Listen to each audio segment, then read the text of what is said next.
combining psychology, mysticism, and meditation. I do this both in teaching, I do it in private counseling. I found that there are many people who are seeking to understand more about themselves and often think that they have to seek in a psychological field or direction for that.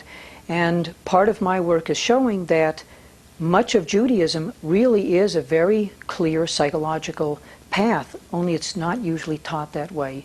And so I try and give over to show how these different things can be understood in a psychological, not psychological as somebody who's, having difficulties, though that too, because I think it really does speak to the conflict between the soul and the personality in a way. But even for just the regular person wanting to understand more about themselves, who am I really? What am I doing? And Torah addresses these kinds of things. So I draw from a field that's really a spiritual psychology called transpersonal psychology, which says there's more to the personality, more to the person than just the personality. We have to include the soul. And I bring this together with, Jewish teachings from mysticism, Hasidism, from very simple things in Kabbalah, not the far-out mystical, but things, again, that can be brought down in a practical way that people say, oh, I can use this. This is useful in my everyday, living. And meditation has been that third component that I think helps people to get in touch with something more than that part of them that's rushing around and so on. So I teach in a number of places in Israel, in some yeshivas, and in the NCSY Center, Israel Center in Jerusalem. I do my private counseling. I'm also writing now, putting together a book that tries to express the blending of these ideas. Well, this is very interesting, and I'm sure it would be a whole discussion and a whole course in its own right, and we have to limit it to a half hour. But just even a few questions, because it does intrigue me also, because there's many of the things, like you say, the components of a human being. And of course, many people do see psychologists. It's a popular self-help books. But of course, for the Jewish person, as you may be saying, is that the Torah is the way to overcome many psychological problems that maybe they would be made quote-unquote secular. Now we're talking about religion here, because they're saying, well, how can you pray better or something? Well, of course, the Torah would, people say, all right, you need a rabbi to tell you how to pray better and things like that. But they're talking about quote-unquote, we'll say totally secular problems, being fulfilled in life, satisfied, being depressed. Of course, these are just maladies that are, I hate to say normal, but I'm just saying that unfortunately so many people have these problems, and they don't think, well, what does that have to do with my Judaism? I'm depressed or something. I'm lonely. I have other, again, I hate to put the name secular, because we know that Torah, for example, has no limits on anything. It's not just religion, synagogue, and then you're a regular person outside the synagogue. But what you're saying, and I'd like to elucidate on that idea, is just that the Torah psychology would be able to help you. It's like you say, so relevant for just, again, everyday life. Yeah.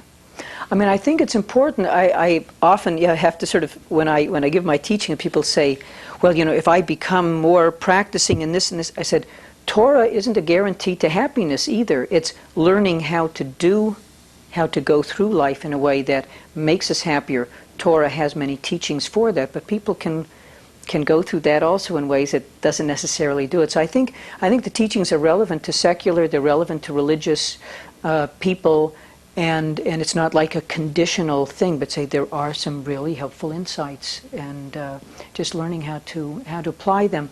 I think today much of psychology, I shouldn't say much, small fields of psychology today draw a lot on Eastern religions. They now use as their model of personality something that they've drawn from yoga, from Hinduism, from Buddhism, from Sufism, and so on. And they're very beautiful theories of personality. My work in that field has been to say Judaism also has models of the personality, because all of them say you aren't who you think you are. You aren't who society, your parents, your teachers, your television set has raised you to think you are. That's a small part of you, but it's not the essence of who you are. And until we take the time out in our lives to say, you mean there's more? And this is so important today. I think around the world we see people are looking again for their purpose, for their meaning. And so I always like to say, I don't want to say right away, it means you've got to be, this religious or do this or do that, but saying we are in need of having a sense that, yes, the world has a purpose, there's really a reason for being here, and each of us has our own purpose. And the more we become aware of that, then our life takes on meaning, and some of the type of sadness and meaningless and arbitrariness of our lives can drop away as we begin to have some sense of, this is good. And we get some sense of who we are. Oh, very good. Well, I guess it's such a long idea, and I think really so beautiful, and it's just time is ripe for telling Jewish people who do, of course, look into these outside fields and outside yearnings, and I guess it just really can't work for them, because a Jewish person can only truly find fulfillment being a Jewish person, and that's, they say, well, I'm just a human being and I'll fit in anywhere, but for the time being they fit in, but truly to find the inner point of satisfaction with life, a Jewish person has to come to the Torah, and people don't understand. If you would tell, I think the trouble is people say yoga, okay, they would look meditation, they would relate to meditation. Judaism, all right, sit in bagels, or Judaism. Again, this is why I say it's important to get this message out that it's a full life. It's not just synagogue and bagels or whatever, Fiddler on the Roof Judaism. It's a full life of Judaism, and just so you can find your meditation and your inwardness and your mysticism and anything that you're searching for, or whatever have you, it's right in your own backyard, right there in Torah. Yeah. Well, see, my own background, I wasn't raised religious. I was raised really quite secular, but my father, Alav Shalom, he was a psychologist following the teachings of Jung. And Jung's psychology was very sort of symbolic and mystical in its own way, though he really tried to show its scientific foundation. And so for me it was in seeking through psychological paths, Eastern religions, meditations. I didn't know those existed in Judaism. And really 20 years ago, it was very hard to find it. If you went to a rabbi and said, well, I'm interested in meditation, they'd say, nonsense, it doesn't exist in Judaism. Many will still say that. You ask them about various questions that concern the individual today that have led them into the psychological or into the Eastern religions. Many are there because they looked in Judaism, couldn't find anything, And I think it's very exciting that we're coming up in the last 10 years, 15 years, there's been more and more of it coming out, as if we've come out of some time of some sort of hiddenness, some kind of protective space that I think we really withdrew into, partially out of the Holocaust, out of all sorts of things where you couldn't find the truth so easily in Judaism. You really had to work so hard. And there it was, just out on the street corner in some of these other traditions, so people ran to it. I go and I do my lectures and my concerts, and people come up to me angry saying, did I say something to offend you? And they say, I'm mad because I looked for this 20 years ago, 30 years ago, 40 years ago, and my rabbi said this, or my parents said this, and they said it doesn't exist. And now you're saying, we have it in Judaism. Where can I find it? I said, there's books, there's teachers, there's so much available today that really wasn't.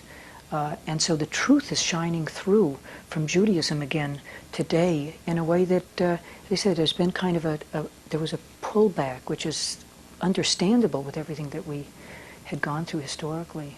So it's very exciting today to be seeing these things coming back out. And well, I think it's a whole big field, and I'm glad that you're in the forefront of it. And like I say, we'll be looking forward to your new book, and it'd be helpful. And maybe is music part of the self-help, or it's?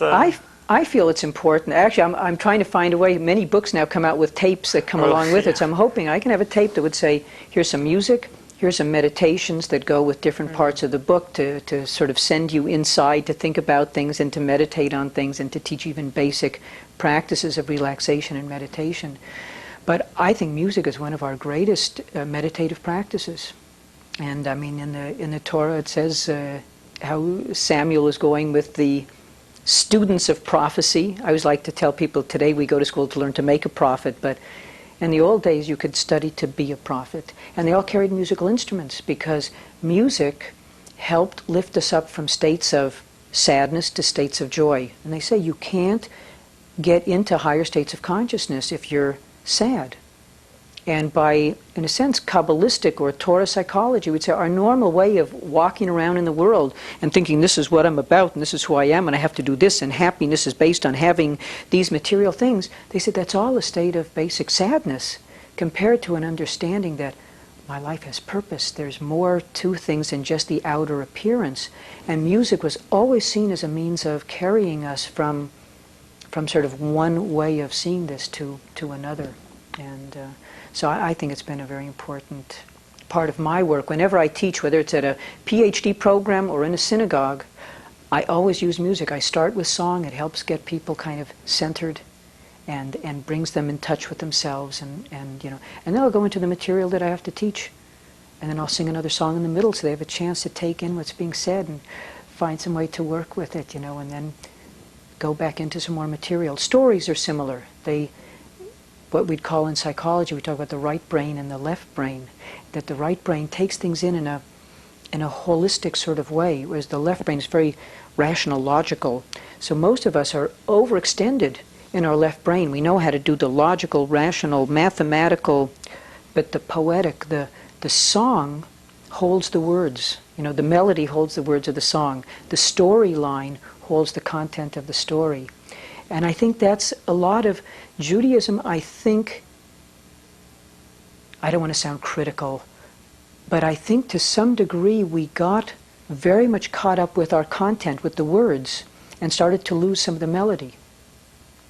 And it's constantly, the work is to keep it together, to constantly say, where's the melody to all these words? Do this and don't do this and learn this and so on. You get into Shabbos, or you get into prayer, and it's something experiential. There's a melody to it. I don't mean just literally song, but there's something else that holds it all together in a way. And that often people miss that. They just see all these books that you should study or something. And so I'm trying to be an advocate for that experiential right brain feeling part, the heart part of it as much as I can. Yeah. Maybe we should do a song. Stop all this talking, huh? Okay.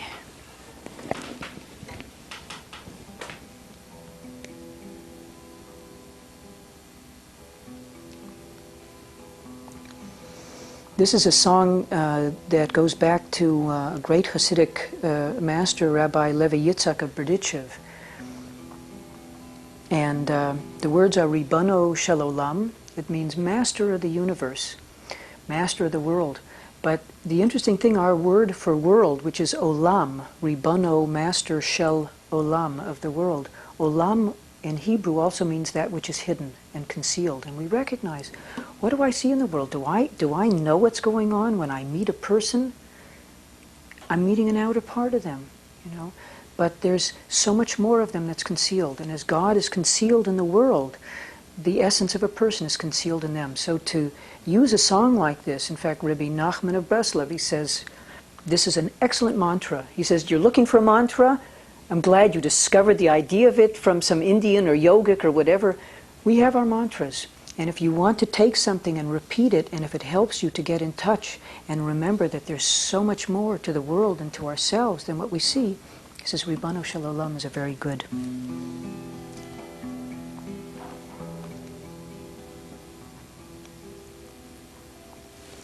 Ribbono Shel Olam, Ribbono Shel Olam, Ribbono Shel Olam, Ribbono Shel Olam.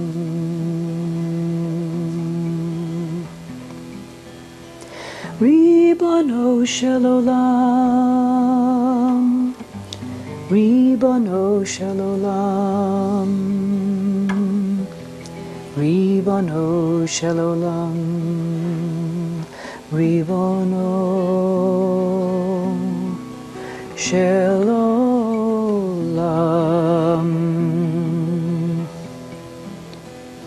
Ribbono Shel Olam, Ribbono Shel Olam, Ribbono Shel Olam, Ribbono Shel Olam,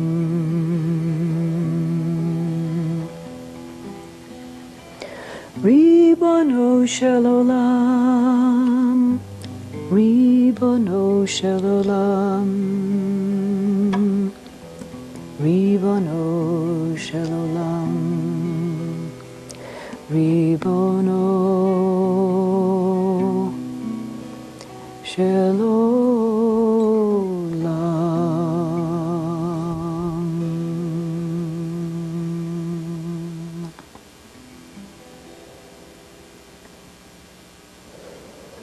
So that's a sample of kind of very gentle kind of music that can be very soothing, and kind of just in that stillness and the quietness of us remind us to slow down. We're usually so much ahead of the pace of our own heartbeat until our heart is beating faster and faster to catch up with us.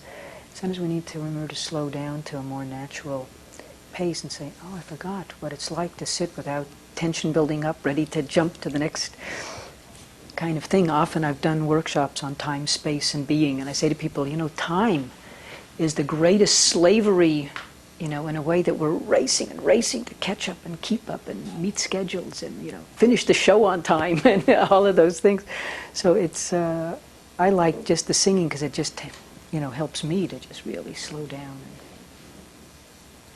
It's beautiful because you're like integrating both facets. Like again, if we can only say like psychology, for example, it's like lectures and or either therapy, but you're right, again, pulling from the Torah, whole being, maybe the whole person. It's like it's music, it's talking, it's thinking, it's, like you say many times, with stories to bring across a moral and a lesson for people. And it just takes in the whole person. Yeah. It's not like one-sided. Many people, that's why I think it's so fragmented, the education and disciplines today, like a doctor. Well, if something's wrong with your toe, go to somewhere here and go to this specialist, and they're not looking at the whole person. And maybe psychology also, they'll talk to them, maybe they'll look, let's see what your background is. But they don't look where you're going, where you're from, or you're Jew, or they'll corner, and they'll just black out your Judaism. They just won't deal with that either. So they're just looking, maybe they'll train to look at one narrow aspect of the life. And again, one narrow aspect, maybe, let's say granted, they'll work on that area, but you're a whole person. So just to look for meaning in life. A psychologist cannot give meaning in life also. The Torah viewpoint, not only saying, well, here we go on from here, that we're going to give you everything you do, and you eat and you're drinking with kosher and Shabbos, and now you have a fulfillment in life besides taking care of the problems from before. Yeah. We're talking about also a little bit about music and stories. Maybe you have a little Hasidic tale for us to also bring a point across a beautiful point. I guess one of the stories that comes to mind here, I mean, many come to mind within the context of what we're saying. There's a story of Reb Meir of Premishlan, who was a very famous Rebbe, known for many things, and he loved taking a mikveh. Mikveh was just like such a special mitzvah, the ritual bath, and he would take it every day before his prayers, and he would take it before the Sabbath, and before Shabbos, and so on. And a lot of people, I mean, there were many more things that he was really great for. People say, Rebbe's so holy.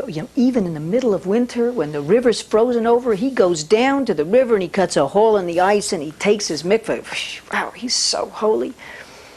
So there are a couple of people who said, it's too much already. I mean, this business, it's such silliness, and if taking a cold bath in a frozen river will make people think I'm holy, we'll show you tomorrow. These two young men announced, we're going to go and take a mikveh down in the river, and you'll see we're as holy as anybody. And so, of course, word gets around, and the whole town is gathered, and out they come the next morning, very, swaggering in their intention to show that this is no big deal what the Rebbe's doing. And they walk to the edge of the river bank. They have to get down to the river. And they try to get down the bank, and it's so slippery, it's frozen over.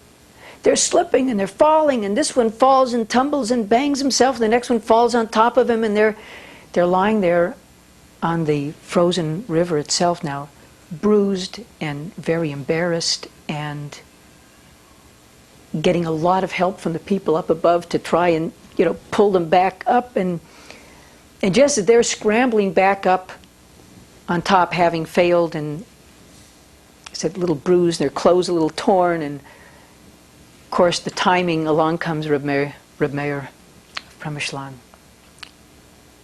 And with a little bit of humility at this point, and perhaps a little more respect, they turned to him. They said, "Well, Reb Meir, how do you do it? How do you get down there?" And he said, "I hold on to above. I hold on to above." I mean, life is so slippery. Things are changing constantly, and we're always looking for, we think the goal is to get here, the goal is to do this. Well, if I have this size house, or if I can take that mikveh, but it's not so much getting always to a particular place, it's how we go along the way.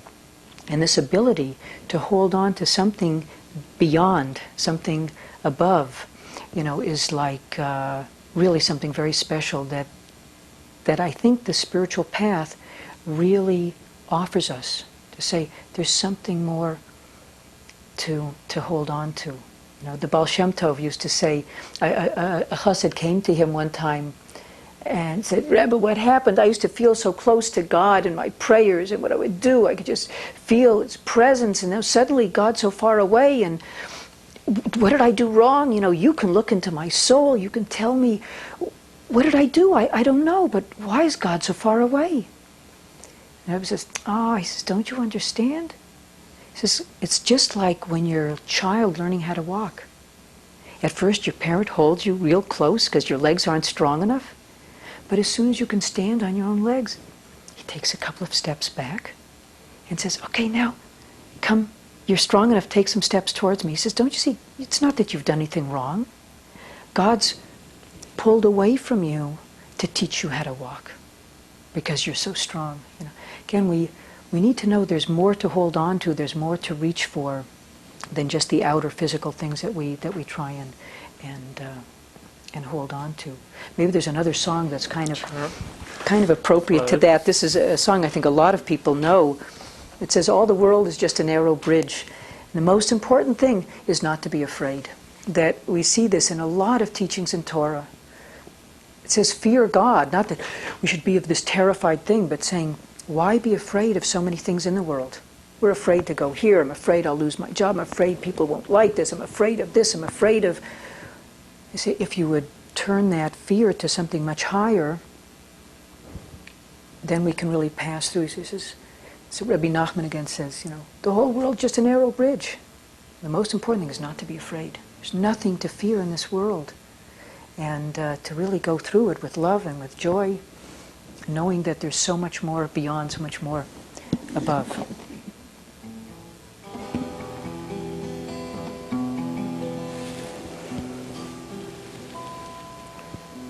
Make sure we do this right, huh? All the world is just a narrow bridge, just a narrow bridge, just a narrow bridge. All the world is just a narrow bridge, just a narrow bridge. And above all, is not to fear at all. And above all, is not to fear at all. Kol ha'olam kulo, gesher tzar me'od, gesher tzar me'od, gesher tzar me'od. Kol ha'olam kulo, gesher tzar me'od, gesher tzar me'od. Ve'ha'ikar lo lefachet klal. Ve'ha'ikar lo lefachet klal. All the world is just a narrow bridge, just a narrow bridge, just a narrow bridge. All the world is just a narrow bridge, just a narrow bridge.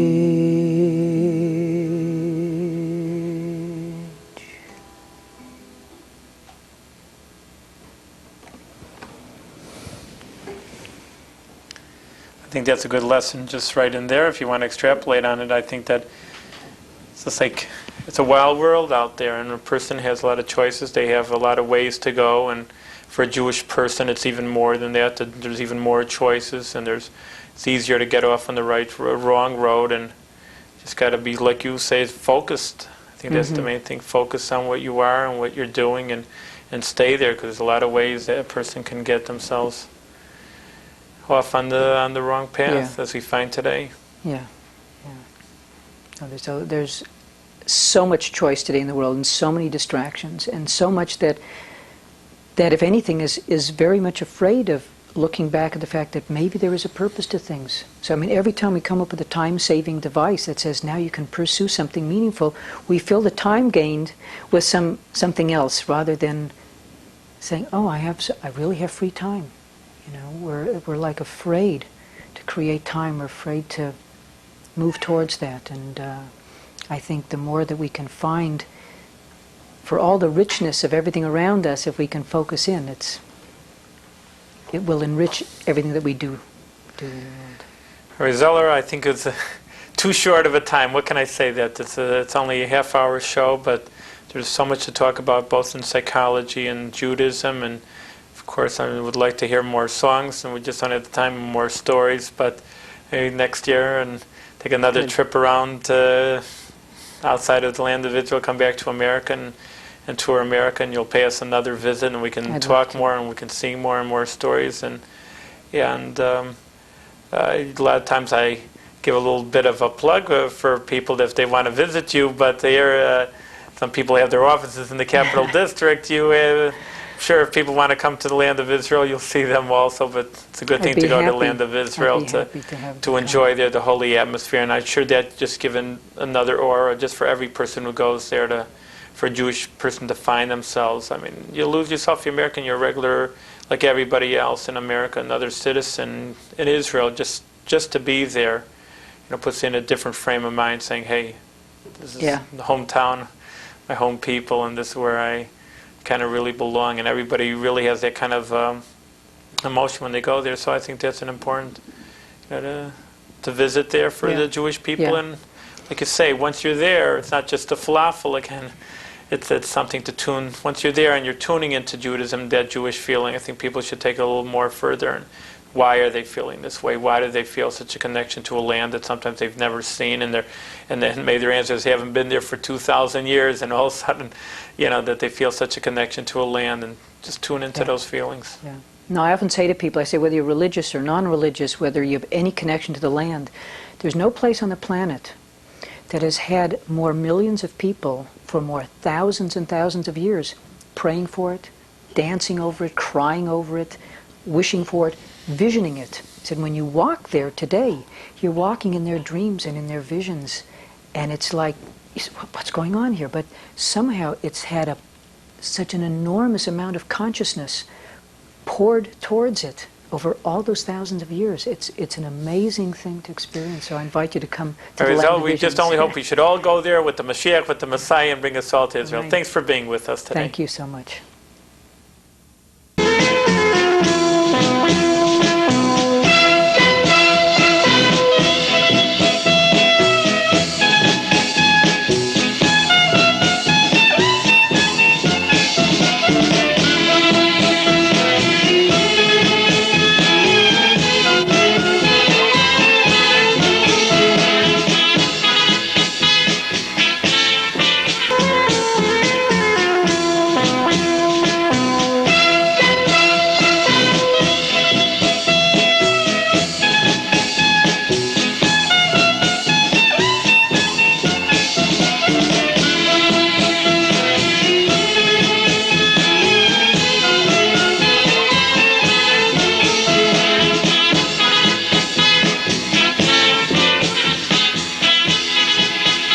Shalom. Welcome to the Jewish View. My name is Rabbi Nachman Simon with the Delmar Chabad Center, and today's topic will be vegetarianism. Many people, I'm sure, think Judaism, they equated chicken soup, chopped liver, all those delicacies that people have during the holidays or on the Sabbath.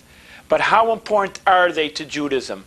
How important is the meat and the chicken and the fish that people eat during of course, the Yom Tov meals, and we all have pictures about it and show a nice, beautiful chicken, and this is the Sabbath meal. Gefilte fish is one of the delicacies of Sabbath. Is it intrinsic part of Sabbath? Can you keep Shabbos, for example, without fish, chicken, or meat? Is it possible? Is this a heresy for a person to not eat chopped liver? Well, this is important to understand the place of meat and chicken and the fish in Jewish law, and therefore we have to understand, is vegetarianism, is that a movement outside the Jewish realm, antithesis to Torah, or can it be integrated, the vegetarianism philosophy, with the Torah philosophy? So we'll take a look. This is from Rabbi Cohn. Animals should be seen but not hurt, was the message on the red t-shirt worn by Marcia Pearson, a fashion coordinator from Seattle. For professional athletes, a vegetarian diet can't be beat, was the message of Peter Warbush, a top-ranking tennis player from Canada. Sporting a variety of banners and mouthing numerous slogans, hundreds of vegetarians convened for the 4th Annual Congress of the North American Vegetarian Society. The Vegetarian Society is not just another conglomeration of assorted oddballs. According to reported figures, there are well over 12 million vegetarians in this country. New York alone supports 45 vegetarian restaurants for about 150,000 strict vegetarians, and there are perhaps another 500,000 part-timers. As one said, there is more glamour and respectability now to vegetarianism, and we love it. The vegetarian phenomenon is rapidly winning adherents all over the world. Where once a non-meat eater might have been viewed as an anomaly or possibly suspected of following some exotic Eastern cult, vegetarianism today scarcely merits a raised eyebrow. Not only is it an increasing familiar phenomena, but more and more we also find vegetarians putting meat eaters on the defensive.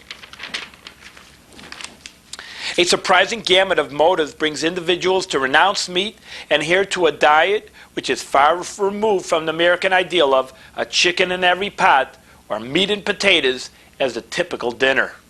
The motives include health consciousness, figure consciousness, belief in macrobiotics, fear of pollution, and moral, even religious reasons. And with so many other social and ideological movements which sweep American society, Jewish people, particularly the young, are caught up in the wave of enthusiasm. It therefore becomes a subject of considerable interest to investigate vegetarianism vis-a-vis Judaism and to determine if there is anything in Judaism which might oppose the practice of vegetarianism. Conversely, can we find within Judaism positive reinforcement for this way of life? A cursory appraisal of 2,000 years of Jewish literature reveals that our sages and thinkers had often considered the ethics of meat eating, and their conclusions have been varied. It is our intent here to examine the many references to meat eating found in our halacha, Jewish law, and other religious writings, so we may arrive at an understanding of how this concept fits in with traditional Jewish traditions. Additionally, and perhaps most importantly, we shall examine the reasons why people adopt a vegetarian regime and see if there is anything to these philosophies which is antagonistic to the Jewish Weltanschauung. The most sensitive area of our inquiry concerns the many persons who adopt a vegetarian regime not from any convictions of its supposed benefits, whether physical, emotional, or psychological, but rather on moral or philosophical grounds. These moral considerations are generally expressed in one of two forms. Either that it is morally wrong to take the life of an animal for so trivial a purpose as eating its flesh, or that it is inhuman for a human being to inflict pain upon another creature. As we address either of these arguments, let us bear in mind the concomitant question of whether a religious Jew may accept moral values which are not found within Torah or halacha, or approve standards which might oppose the Torah's standards, or which imply at the very least that the Torah's standards are inferior or less humane.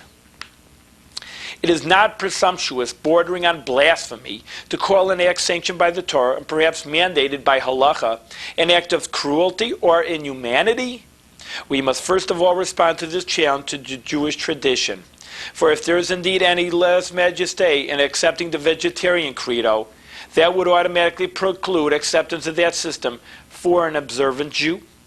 When the standards of vegetarianism condemn the values of the Torah or denounce its mitzvahs as immoral or distasteful, we must categorically reject vegetarian ideology as apparent philosophy. We believe that the Torah's ways are paths of pleasantness and righteousness. Any belief which seeks to negate the Torah's truths is misguided. Yet Jewish vegetarians often claim that all the reasons that people become vegetarians are Jewish reasons, as cited by leaders of the North American Jewish Vegetarian Society. Jewish vegetarians often quote rabbinical literature and the Torah for religious legitimacy, and to some extent they are justified. Albeit the Torah mandates animal slaughter in the temple service, Rabbi Avraham Isaac Kook wrote that in the Epic of the Messiah, the effect of knowledge will spread even to animals, and sacrifice in the temple will consist of vegetation, and it will be pleasing to God as in days of old. The implication is that if there will be no animal sacrifice in the temple, then there will be no animal slaughter whatsoever. Our rabbis teach that consumption of meat was not part of the original divine plan at the world's creation. After the creation of heaven and earth and all living creatures, the Almighty instructed man as to his proper relationship with the rest of creation. Behold, I have given to you all vegetations for food.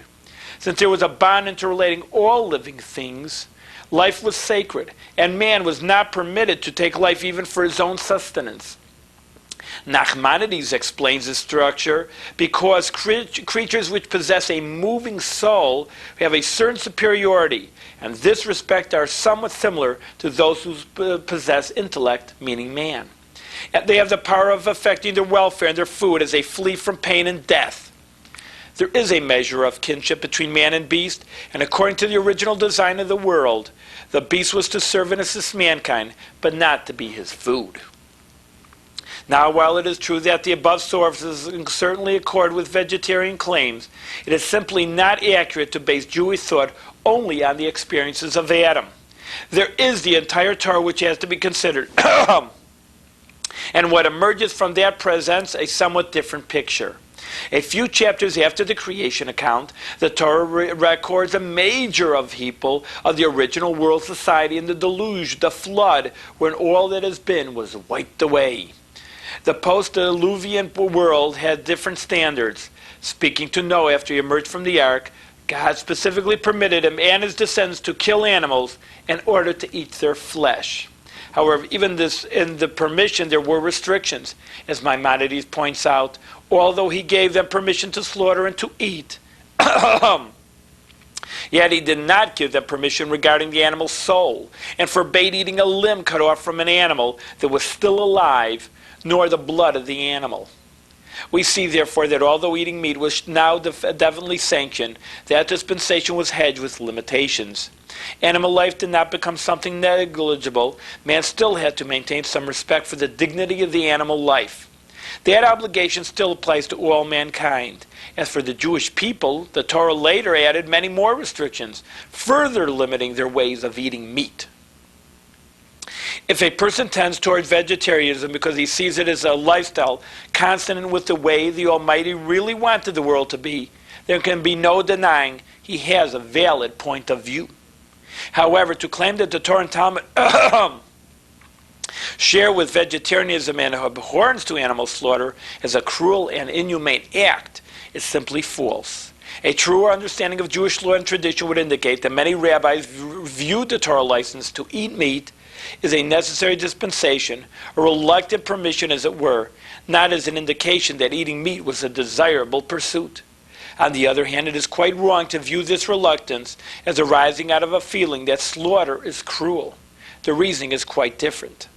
The Chidor, Rabbi Azulai,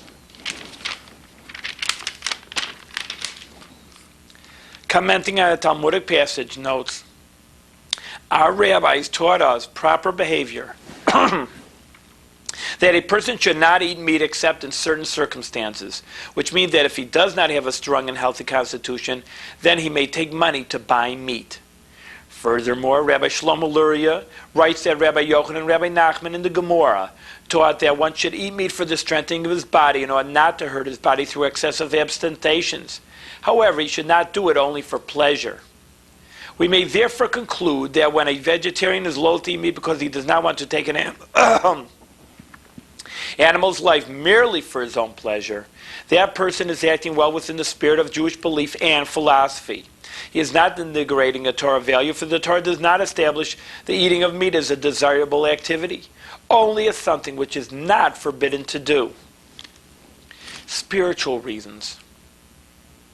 Serious attention should be given to other considerations, which are factors for those who opt to become vegetarians, some of which stem from which might be termed spiritual worldviews. An exponent of such ideas, writing in Vegetarian Times, declares, in Buddhism, the first precept is not to kill, but to cherish life. To eat the flesh of animals, that is to encourage their slaughter and to be an accessory after the fact to their killing. How can anyone who professes to abhor violence and the suffering it causes inflicted on others, in this case animals, either by directly destroying them through so-called sport or hunting, or indirectly sanctioning their killing by buying their flesh and consuming it? We pride ourselves on being beyond the low level of morality, of might is right, which is universally condemned. Yet we condone it every time we put into our bellies the flesh of helpless animals, animals which for the most part have served us and have as much right to live as we on this planet. Obviously, Judaism shares this aversion to animal suffering, for the admonition to have respect for the sensitivities even of animals is a basic tenet of our faith, having its origin in the Torah. As our rabbis teach, the prohibition of causing pain to a living creature derives from the Torah itself, and not only from rabbinic decree. Furthermore, the Torah which forbids destroying a fruit tree, even in wartime, would never sanction the sheer waste, not to speak of the barbarianism of hunting animals simply for the sport. Commenting on hunting as a sport, Rabbi Yechezkel Landau, the world-famous Nod Yehuda, wrote, I am amazed at the very concept. We never find such a thing in the Torah other than Nimrod or Esav, both hunters, both infamously wicked. And this is not the way of the children of Abraham, Isaac, and Jacob. Concern for animal life is a hallmark of Jewish thinking, evident in any number of legal dicta in many areas. For example, Rabbi Moshe Isserles the Ramoah notes that although it is a mitzvah to make a blessing when putting on a new garment for the first time, to thank God for his bounty, there are those who refrain from reciting the blessing if the garment or shoes are made out of leather. For the verse says, God's mercy is upon all his creatures. Although Rabbi Isserles notes that this is not a conclusive argument for omitting the blessing, since the animal might have been dead anyway and not been killed for that purpose, yet he stresses that there are many who will not recite a blessing in such an instance. Rabbi Isserles seems to approve of the rationale for how can a Jewish person kill with his own hands a living thing without any purpose and only for beauty or for pleasure. In embodying the concept of compassion for all living things into actual practice, there is not anywhere a legal or religious system which can compare to the Torah's teachings. According to the Torah, it is forbidden for a person to slaughter an adult animal and its offspring on the same day. It would be just too cruel to wipe out 2 generations at one time. Although the Torah permits taking animal life when it is needed for the benefit of man, yet man may not do this with viciousness. And even if the animal cannot be aware that its calf will die on the same day, yet the Jew must not allow himself to become callous about spilling blood. And therefore the essence of the prohibition is not in not killing the animal and its offspring on one day, but rather in that we should not become cruel. Judaism expects from its adherents a high level of thoughtfulness for all living creatures. Slaughtering is cruel. Some vegetarians espouse their cause as being the only humane way to act, maintaining that slaughter of an animal is necessarily painful to the creature, and thus always cruel. In vegetarian times, we find, according to research involving hypnotism, even the fast death of decapitation causes pain that lasts for some time after the killing. Years ago at the execution in Paris, a hypnotist had his subject experience the pain of the condemned man. Reportedly, it went on for a long time after the head rolled, just as a chicken runs about for some time when its head has been cut off. Similarly, alligators, which are dead to all appearances, are cut open, and their hearts are still beating. Fish who have been cleansed of all internal organs are known to snap at those who pass too close. The implications are that immense suffering goes on in the nervous systems of animals, not only before the slaughter and during it, but also afterwards. I do not see why we have to accept these implications as truth nor act upon them. The fact that animal muscle tissue moves even after the head has been severed is simply the automatic reaction of the nerve endings. There is no reason to assume that immense suffering is taking place. When the animal is already dead, whatever movement there is just that, automatic movement and not the expression of pain. Nevertheless, the Jewish law is extremely careful to assure that even momentary pain, which might ensue at the instant of slaughter, be reduced as far as possible. The regulations of slaughter and special prescriptions to reduce the pain of the animal register as a reminder that we are not dealing with things outside the law, but with living things. All the laws of shechita, slaughtering, stressed absolute necessity of severing the trachea and esophagus so rapidly that the animal can have no awareness. The slaughter is as painless as possible to make it. That is why shechita requires severing the jugular, for this is where most of the blood will come out, and also since causing pain to an animal is prescribed by the Torah, and therefore also the knife may not have any nicks, lest it cause any pain to the animal. It would be intellectually dishonest to maintain that Judaism shares with vegetarianism an abhorrence to eating the flesh of animals. We have to treat animals humanely, but as Rambam points out, Maimonides, compassion for animals cannot be the most important aspect of our mitzvos, for were that truly so, we would not be permitted to slaughter them at all. What we are in fact commanded to do is to reduce to the barest possible minimum any measure of pain which may be necessary to inflict upon them. Rabbi Shneur Zalman of Liadi, the towering scholar and mystic who founded the major Hasidic movement Chabad Lubavitch, expressed his opinions on the slaughter of animals also. However, his view reflects an understanding of man-animal relationship which is totally different from what we have discussed heretofore. He writes that all the world exists for the greater glory of the Creator. The God-fearing individual eats or drinks wine in order to broaden his heart to God and His Torah, or in order to fulfill the mitzvah of pleasure on Shabbos and Yom Tov, then that flesh has been affected by a measure of radiance and goes up to the Almighty as a sacrifice. In other words, if a cow lives and dies a normal life, then it was just a cow. But if it is slaughtered and eaten by a God-fearing person in the performance of a mitzvah, or to give him strength to perform mitzvahs, the commandments, then that cow has been transformed into part of something higher than itself. In giving its life to become food, the cow has been elevated to a higher plane of divine service. From this point of view, there is no cruelty whatsoever involved in taking the animal's life. On the contrary. Health motives. Thousands of people become vegetarians for reasons which have nothing to do with the supposed immorality of taking animal life.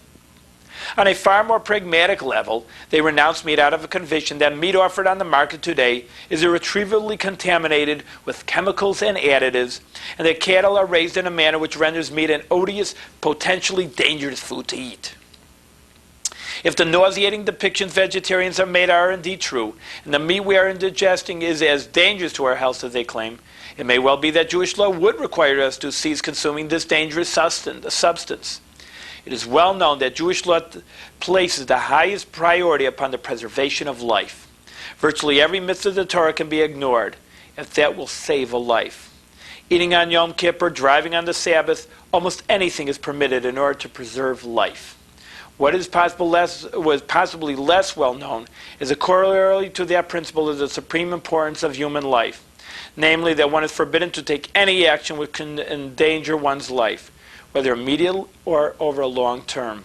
The Talmud warns that it is forbidden to drink from water that was left uncovered, since it might have been poisoned by a snake. Even if it's doubtful whether the snake actually deposited its venom in the water, one must refrain from taking a chance by drinking it. Similarly, rabbinic law forbids man to drink directly from a stream of water, lest he swallows a dangerous insect. Even if others have drunk from the stream before him without harm, he cannot take such a chance. Our rabbis further decreed it is a violation of religious precepts to walk near an unsteady wall or enter a ruined building, due to the danger of collapse. Following the many precedents prescribed in the Code of Jewish Law, we'd have little difficulty in arriving at the conclusion that if indeed eating meat is injurious to one's health, it would not only be permissible, but possibly even mandatory to reduce our ingestion of such an unhealthy product to the minimum level. In a subjective aside, I wish to concur with the comment on the Vegetarian Times that, quote, although many feel that the vegetarian diet is more spiritual oriented than one containing meat, a vegetarian is not necessarily more spiritual or evolved than his or her meat-eating neighbor. How painfully true. Let me direct the reader's attention to an ancient rabbinic dictum. He who takes pity on the cruel ends up being cruel to those who ought to be pitied. Vegetarian ideologues who spout allegedly superior moral sensitivities often lack consistency in their ethical beliefs.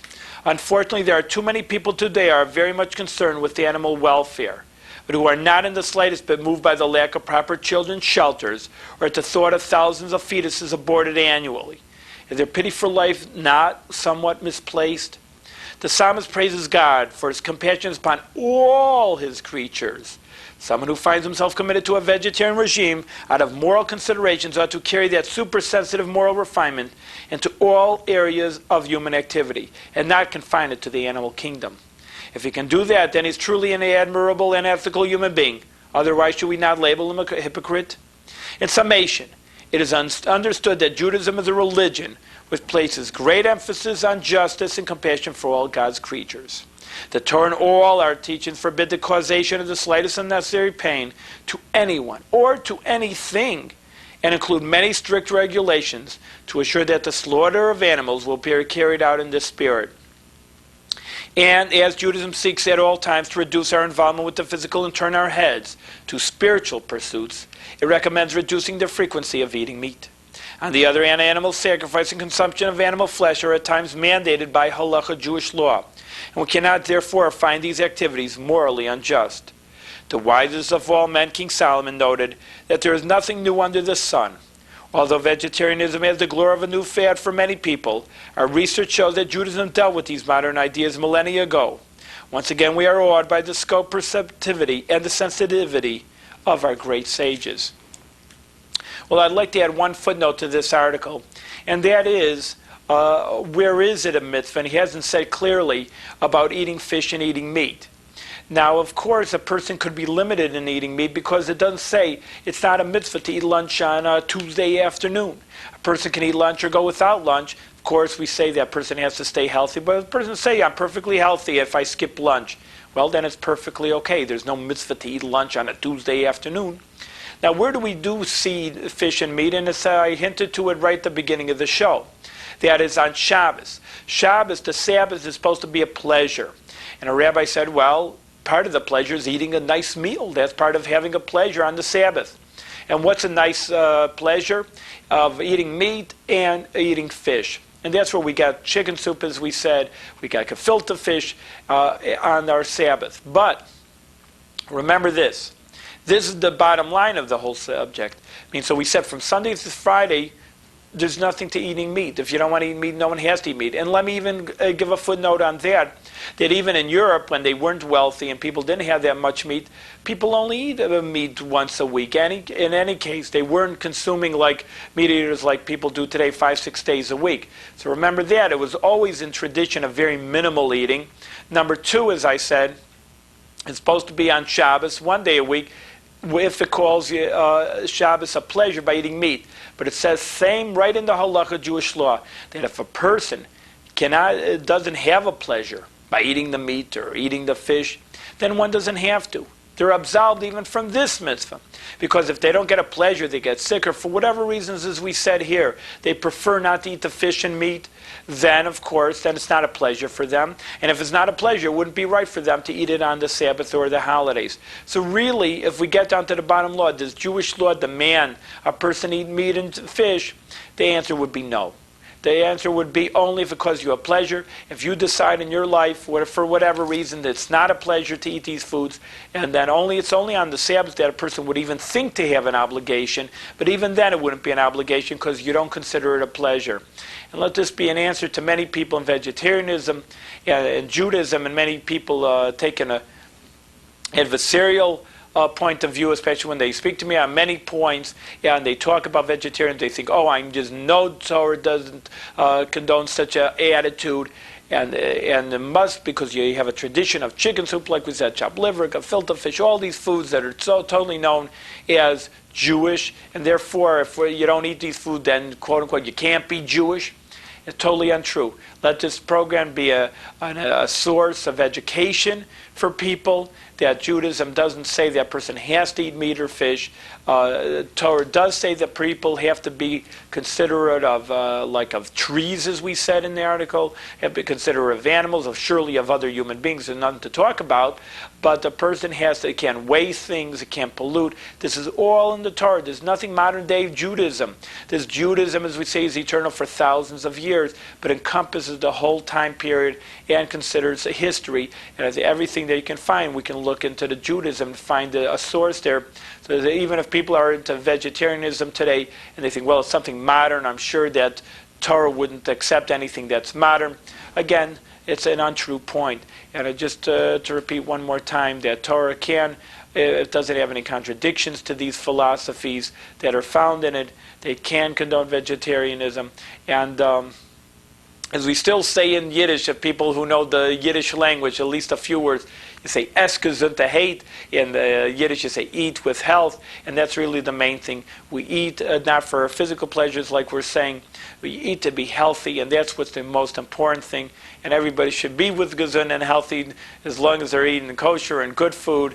And we wish everybody the best. Thank you very much.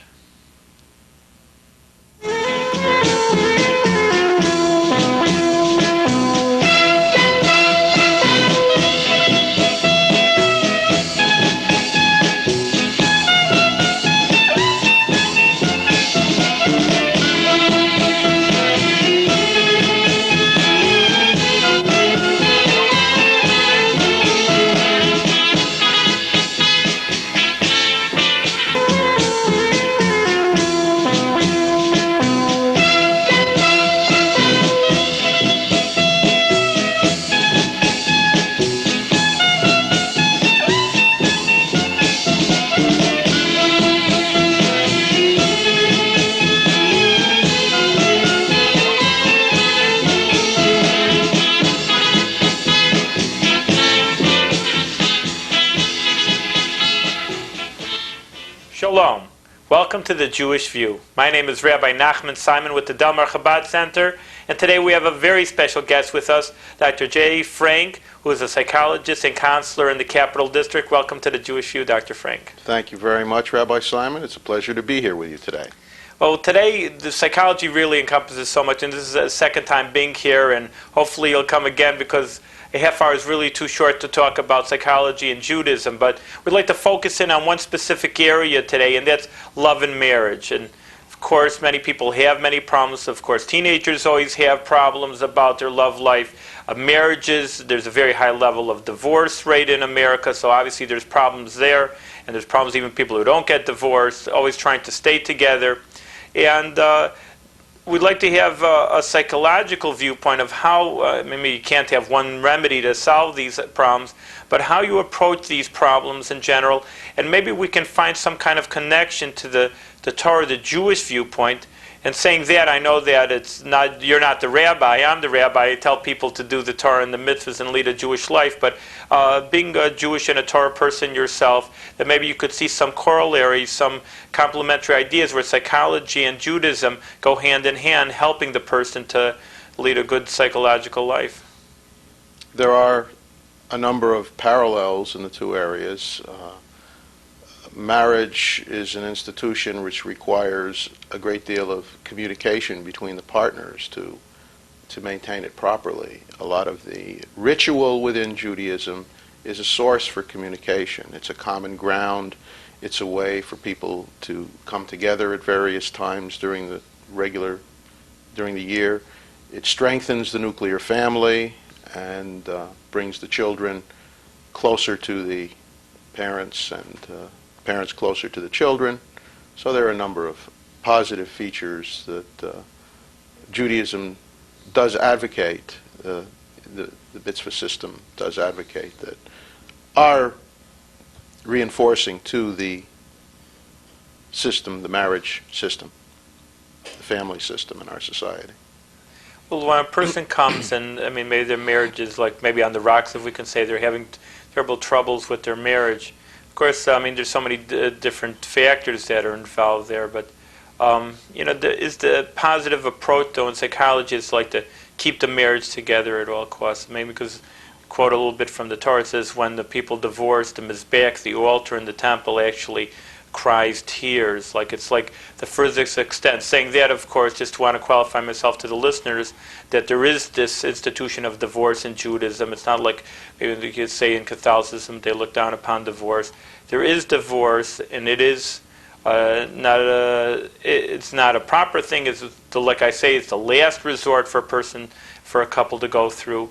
But like I say, it is a last resort, and would like to try as hard as they can to keep their marriage together. And when people approach to you, I guess they are looking for help in any case. Is it possible maybe to reinforce this idea? Maybe just if they would have the positive approach, yes, this marriage has to work, it's going to be good, would it help them upon also, like giving them a positive approach to these things?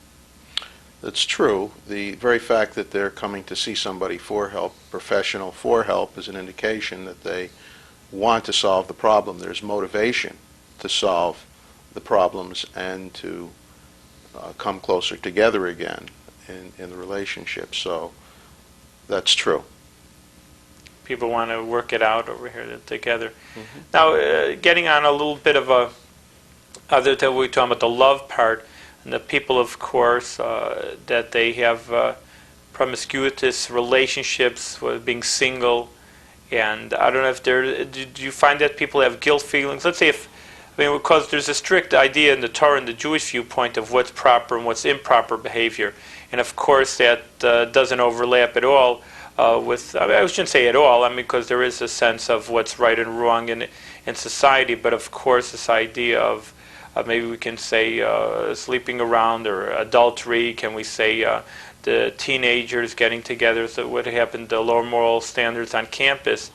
Is it people you feel that have guilt feelings of it? The point is just that the Torah says what's right or wrong, and as a Jewish viewpoint, it's a very strong black and white scene. Of course, there are other factors involved in many times of relationships, but truly what's right or wrong is a clear expression of Judaism, and the world doesn't have that. So are people trying to grope at that? That's when they come to you and saying, well, is it right what I'm doing? Is it proper? And they don't have the perimeters, for example, like Jewish life would have, to tell them what's the right or wrong. Sometimes people do come with guilt. The reasons they generally come with guilt are because of the way they've been brought up, the way they're behaving being inconsistent with the way they have been raised, the way they have been taught to think. And also people sometimes feel guilty because they are basically good, conscientious people, and sometimes there are negative consequences to the kinds of lifestyles they choose, and this can sometimes make them feel guilty for having become involved in those types of lifestyles. Well, then, as a psychologist, and of course, saying that every psychologist has their point of view on life, and I don't know if maybe it's proper to impose that upon other people. I'm sure they don't. But of course, they're going to have some kind of way to lead their patient, the counselor, into the way that they think is to their well-being.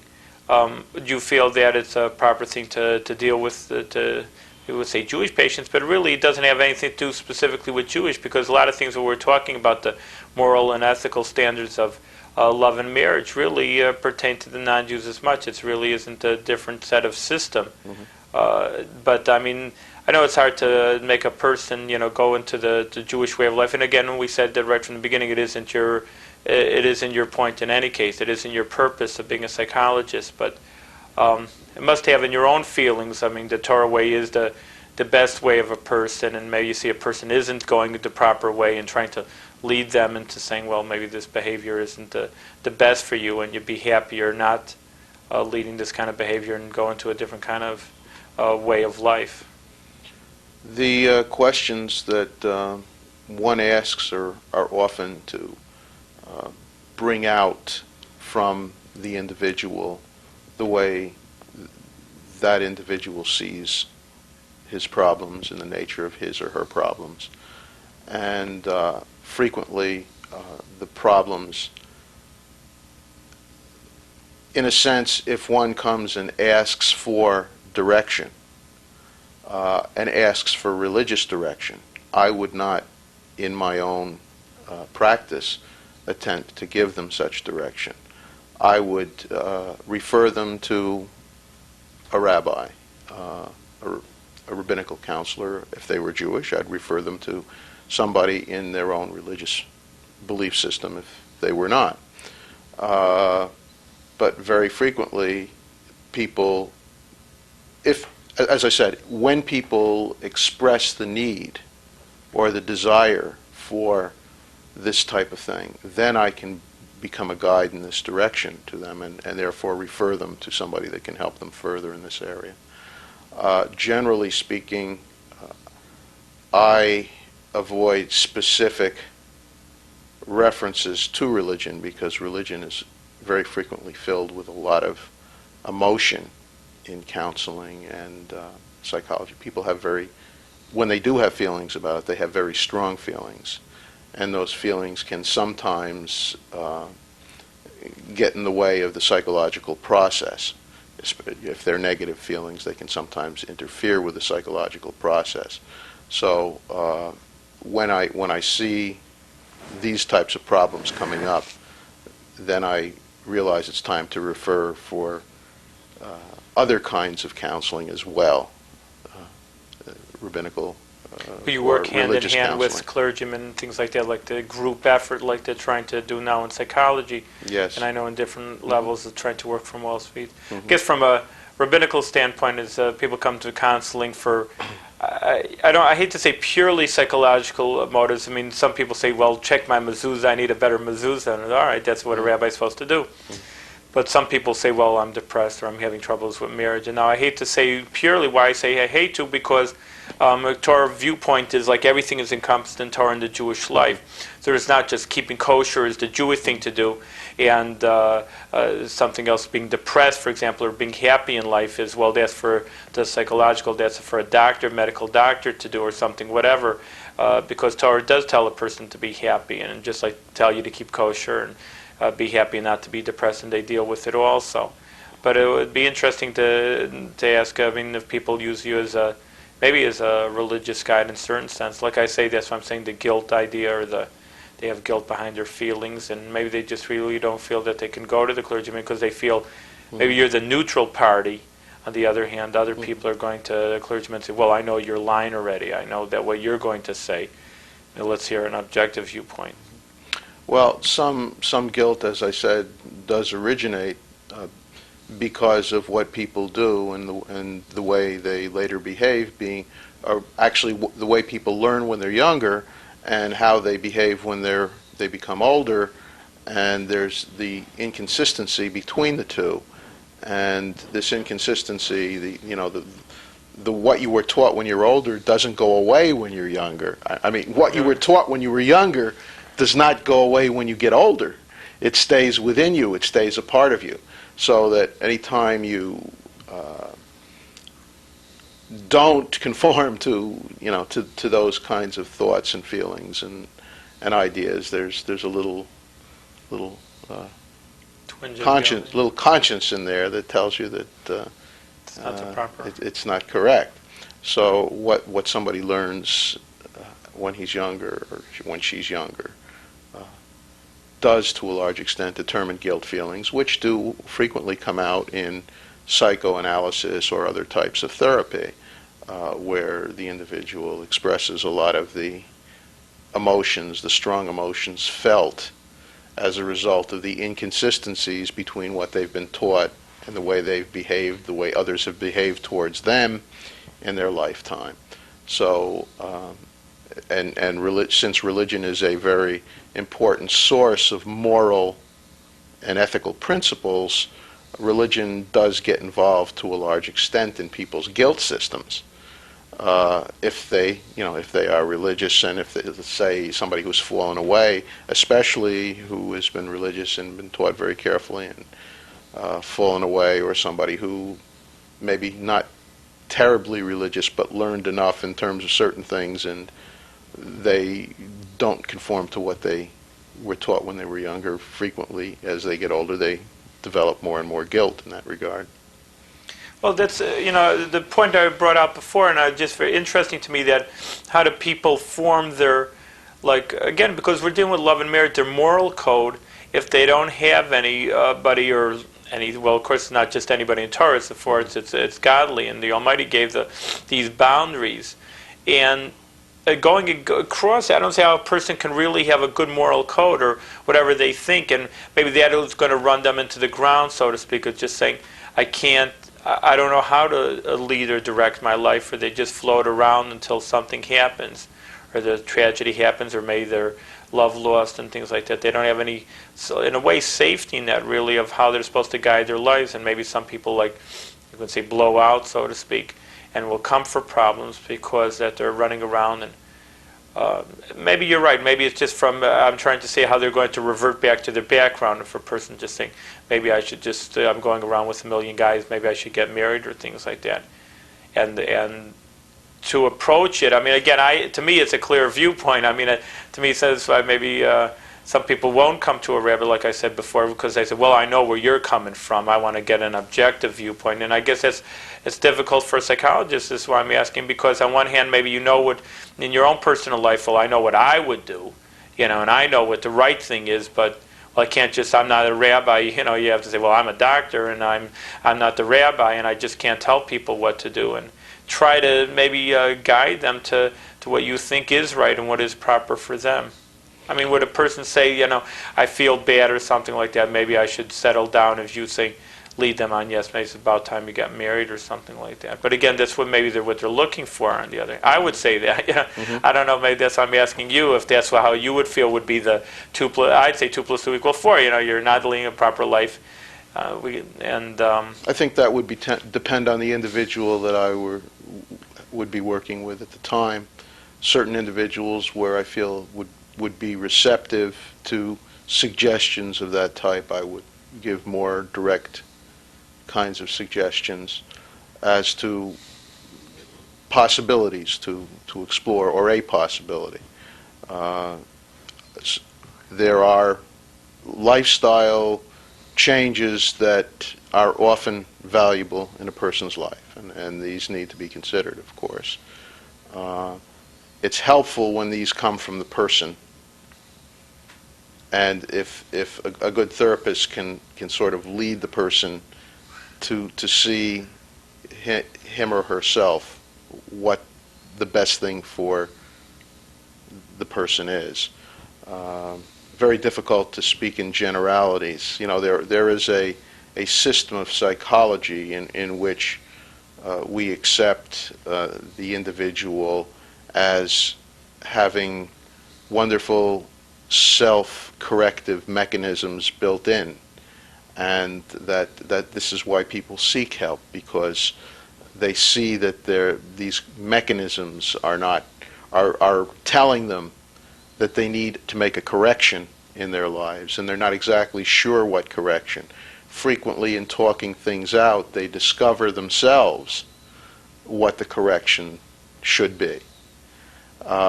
And usually what they discover and they try, they discover it, they try it. If it works, if it solves certain problems, then it becomes a part of the lifestyle. If not, they keep looking.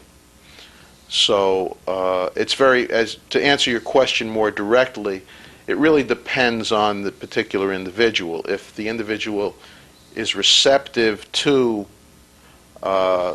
more directive kinds of counseling, then I might take a more directive point of view or perspective with that individual.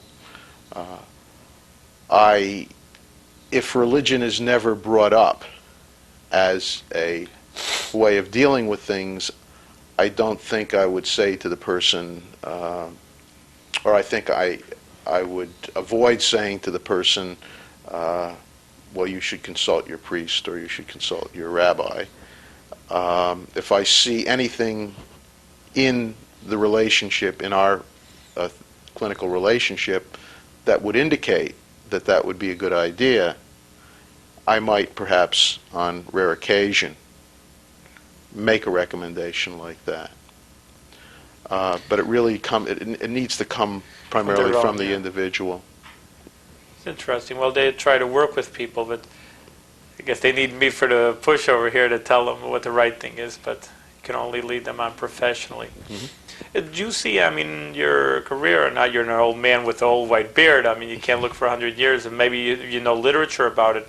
I mean, there is such a high level of divorce rate, and it is, I don't know if it's steady up, but it's high enough where it can't get that much worse already. I mean, but just the reasons why people have problems with divorce now than it ever was is surely 20, 30 years ago.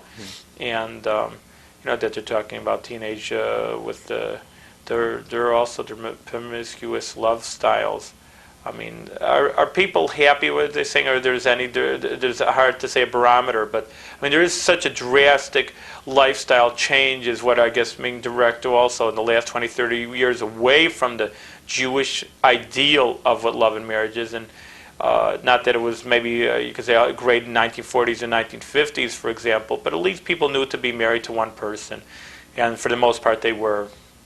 And there wasn't just playing around with like teenagers as there were. So it's just a total drastic life change in the last 20, 30 years away from the Jewish ideal. And, you know, like what's the end result? Like what do we have today? Do we have happiness out there? I mean, telling people, you know, is it better off their way, or maybe people were happy with a more pure lifestyle in the 1950s, for example, or whatever, 30, 40, 50 years ago. Are you asking me then if people are happier now with their lifestyle, or yes, in well, general? I guess I don't know if there's a barometer for that, but I'm just saying maybe from psychological viewpoint, where does it end up people? Are people psychologically more healthy today from all the changes, or it's... Well, there are certainly a large number of problems in people with problems in our society today. Of course, we are able to identify problems more. Things are more public today. Helpers are more available as societies develop more and more. We permit people to express themselves more freely now than perhaps in the past, where people would keep their dirty laundry at home, so to speak, and would be very careful about what they would say outside. Communities were more closed. There was less communication. So there are more factors. There was less communication with the outside world. The community was a small community, and the culture of that community was very strong and determining the way people would behave. As the shtetl, the very strong community environment where the outside world was, in essence, a different world. And this was true not only for Jews, but true for other groups as well. The Irish used to settle together in Irish neighborhoods, and the Italians used to settle together. And different cultural things developed, and their cultures were very strong, and they behaved in terms of what the culture had a much stronger influence. But, you know, we're the great melting pot in this country, and we all melt into one. There's mass media communication. Values come from all different sources. And in a closed religious community, it's possible, you know, if you don't have a radio or a television, or don't let people read newspapers other than the newspapers that are generated from that are acceptable to the community, or see movies that are not acceptable, then it's easier to maintain this degree of how should I say conformity with the group culture. And if you ask, are people happier or healthier, that's a because they're doing these things. All behaviors have consequences, and as we see, there are many negative consequences for promiscuity, and they're not, necessarily spiritual. They may be spiritual, but they're very definitely a part of our physical reality here. We see many pregnancies with young women unable to take care of young children, to bring them up properly, without fathers, we see disease rampant in our society based on promiscuity.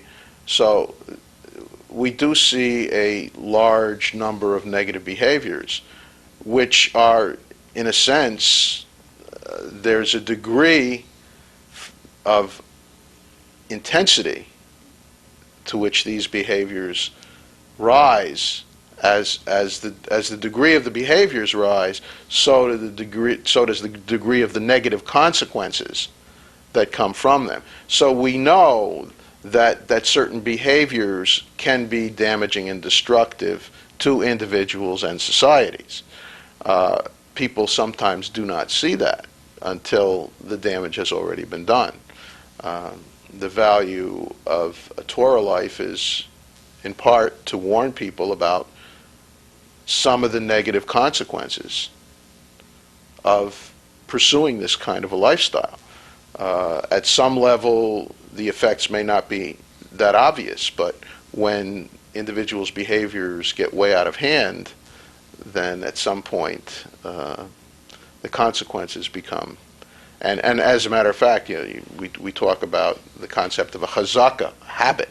If you do something once, maybe it's not so terrible. If you do it twice, and you're getting a little bit verschimmelt already. You do it 3 times, watch it. I mean, you've already started to develop a strong habit.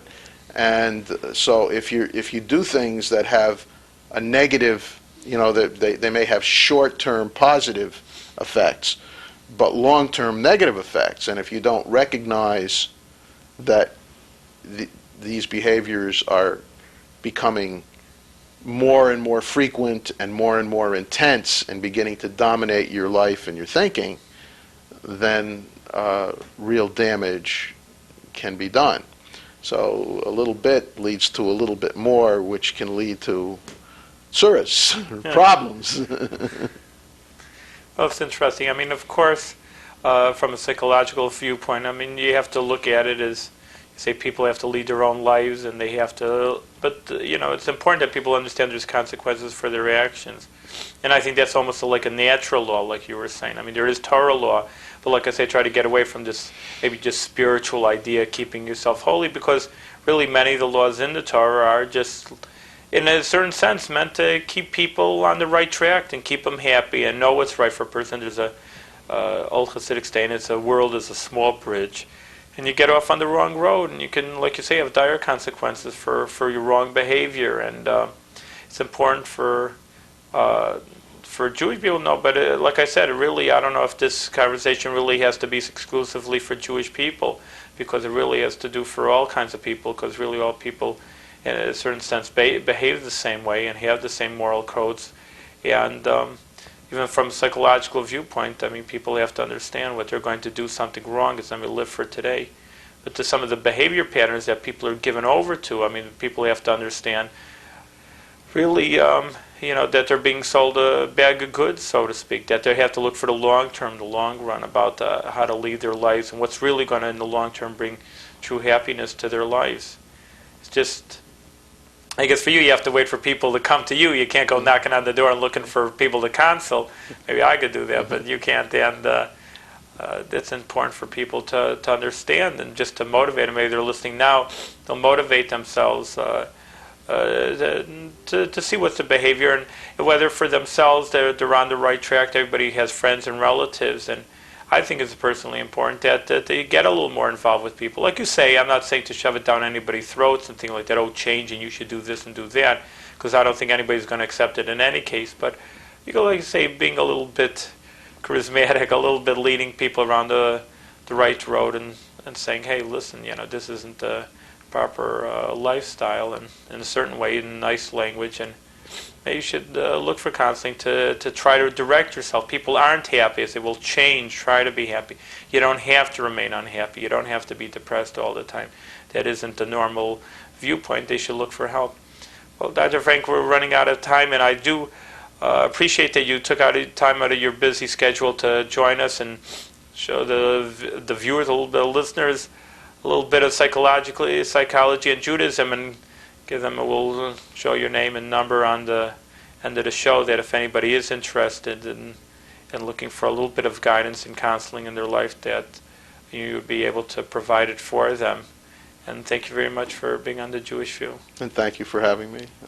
It's a pleasure to be with you today, Rabbi We'll have Simon. to still take a rain check. I don't know, it's not raining, but that there's so many things to talk about. And like we took a love and marriage this time, but we'll have to talk about other viewpoints in psychology and try to mesh them as much as we can to see what the Torah perspective, the Jewish perspective, and psychological. Thank you very much again.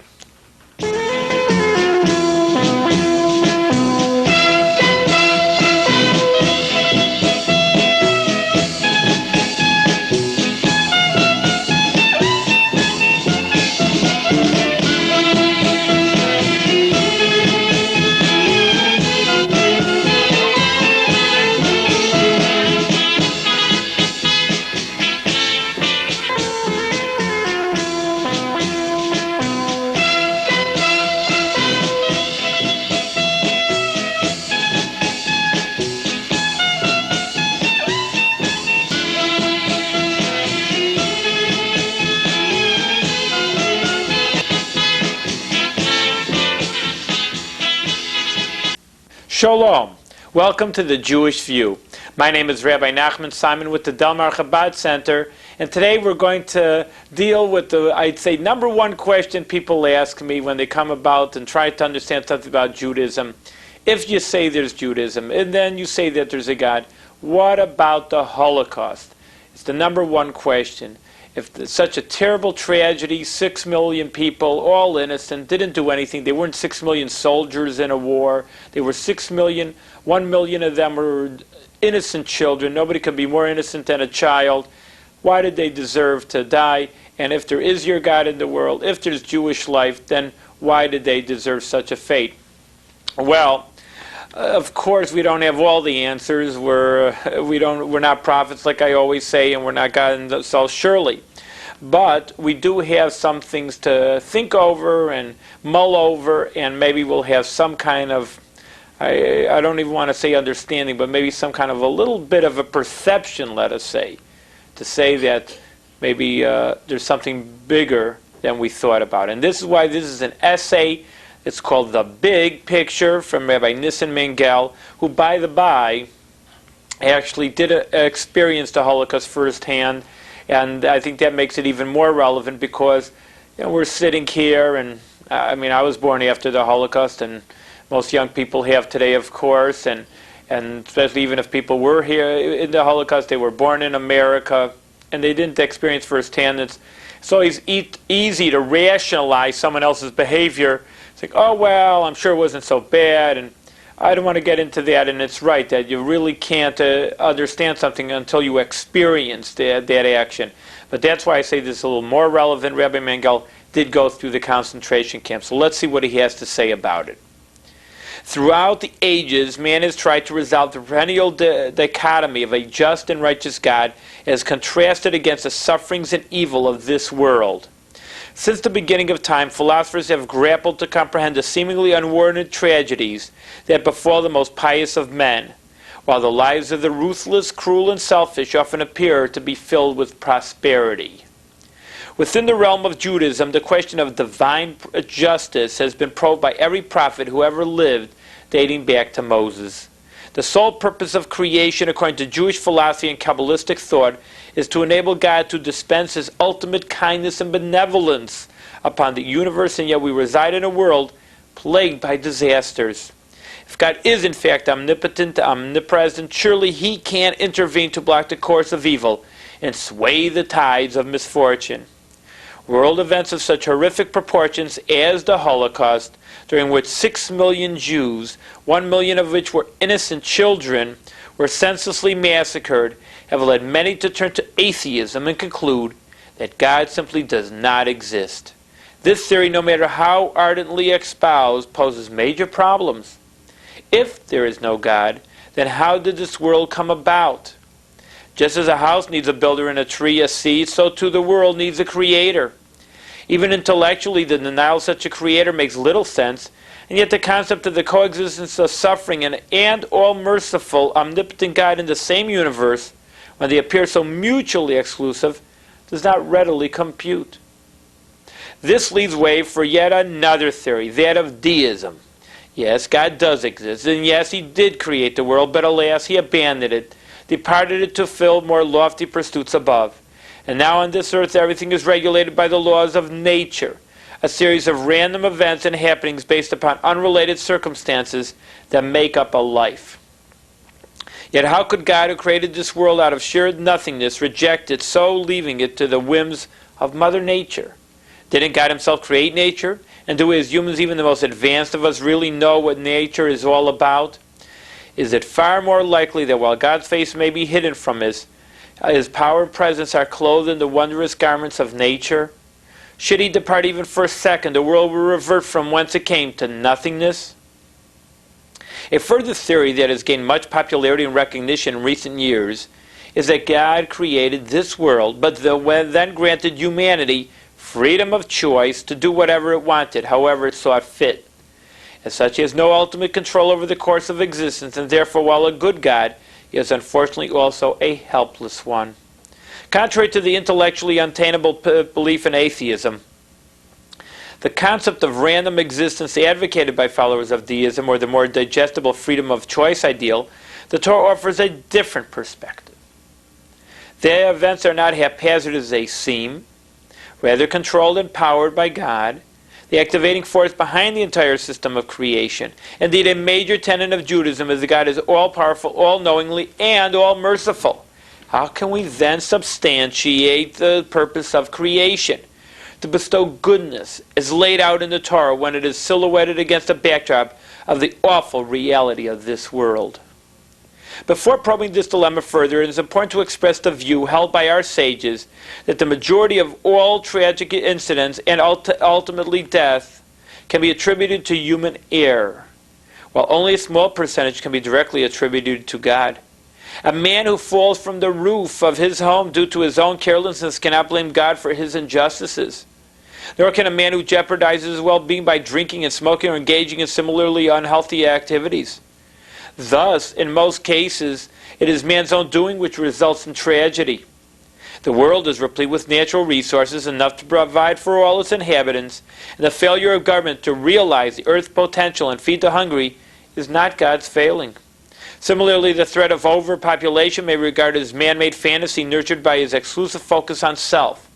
The universal question regarding world problems should therefore read, how can man let this happen? Rather than, how can God let this happen?